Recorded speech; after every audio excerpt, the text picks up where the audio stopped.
Welcome to 100 Yards of Football this morning. And today, I got my NFL Legend History Special.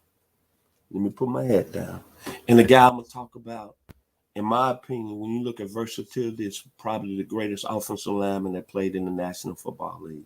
His name is Bruce Matthews. He played with the Tennessee Titans for 19 years. And he came out of one of the best schools in the country, the mighty USC Trojans out there in L.A.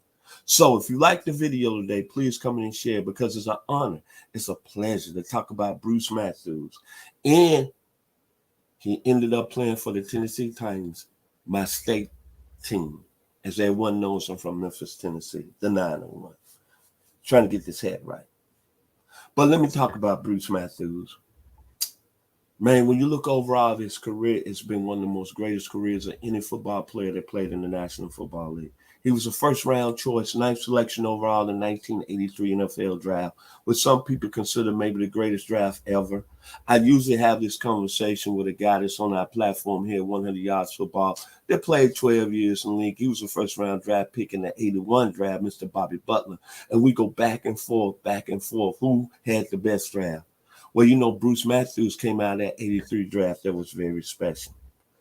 The thing I liked about Bruce Matthews, I'm going to say this, is a guy really loved competition. And you asking yourself, what do I mean by that? It started at USC when he went to USC as a true freshman in 1979 and ended up starting. Now think about that USC team and what they had on the offensive line when he got over there. Brad Buddy, first rounder.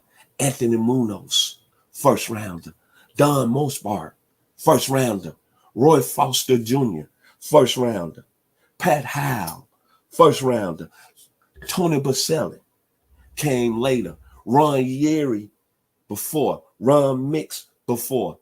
But think about what he had to live up to, and he became a consensus All-American in 1982, my man.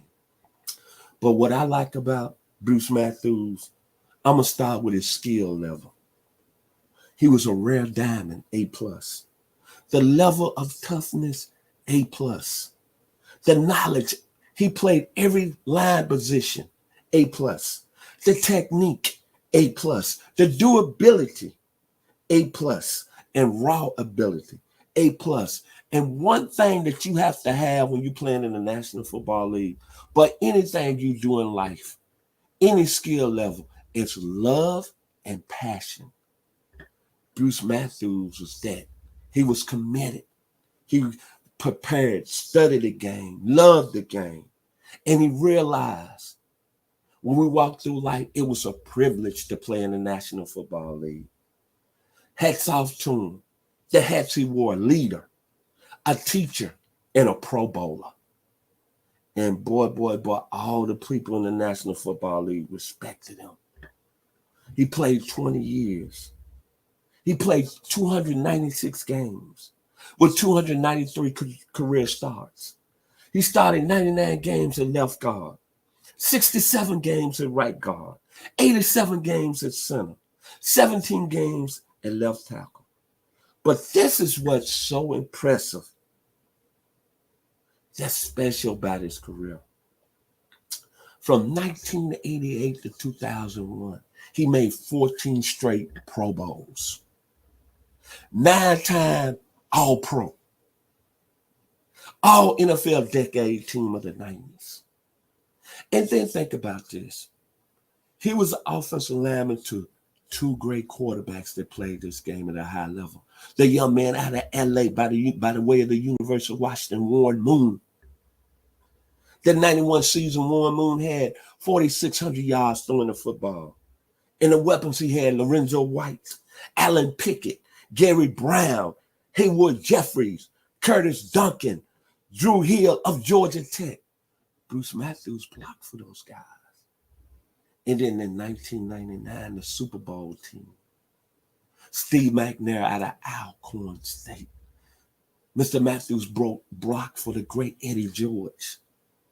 The receivers, Kevin Dyson, Yancey Thigpen, Derek Mason. So he blocked for two guys that was real great players in this league. I'm sorry, as the great Mark Denham said. We know him AKA Mark Bass. Bruce Matthews. When it's all said and done, I know a lot of people talk about John Hanna. A lot of people talk about Mike Webster. But man, Bruce Matthews, to me, he performed at a high level everywhere he went. I'm going to go back again. He came to USC as a true freshman and ended up starting. And that USC team had Anthony Munoz, Brad Buddy, Don Mosbar. Oh, I left another name out, Keith Van Horn. All those guys were first-round picks. Then he come into the NFL to a Houston Oilers organization, and he played 20 years. Hall of Famer in 2007. It's been a blessing to talk about Bruce Matthews, man. And then any young offensive lineman out there, y'all really need to look at his career and look how he did it. And his son is the starting left tackle for the Atlanta Falcons. And he was a first-round pick. I don't have to say no more. His daddy, Clay Matthews Sr., played back in the 50s. His brother, Clay Matthews Jr., was a tremendous football player with the Cleveland Browns. And his nephew, Clay Matthews III, was an outstanding player with the Green Bay Packers. But out of all them, he's the best Matthews that has stepped on the field in the National Football League. Man, when you talk about greatness, you get excited, but you got to put the facts out there. But this is what I loved about him one more time. Preparation, A+. Studied, A+. The love of the game, A+. He realized it was a privilege to play this game at the highest level. And he was a teacher, a leader, and a pro bowler. So my final words about Bruce Matthews, and I thought about a lot of things, but I thought about that great singer by the name of Michael Bolton. He had a song that went love and tenderness. So you say, you can't go on. Love left you crying. Bruce Matthews left the National Football League crying because the type of person, the player, and the guy he was.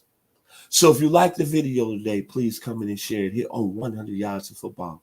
I'd like to say thanks and many blessings to my producer, Logan Landers, for making it happen today. I'm Vincent Turner of 100 Yards of Football. Kudos to my man, Bruce Matthews of the Tennessee Titans and the Houston Oilers. Y'all be blessed.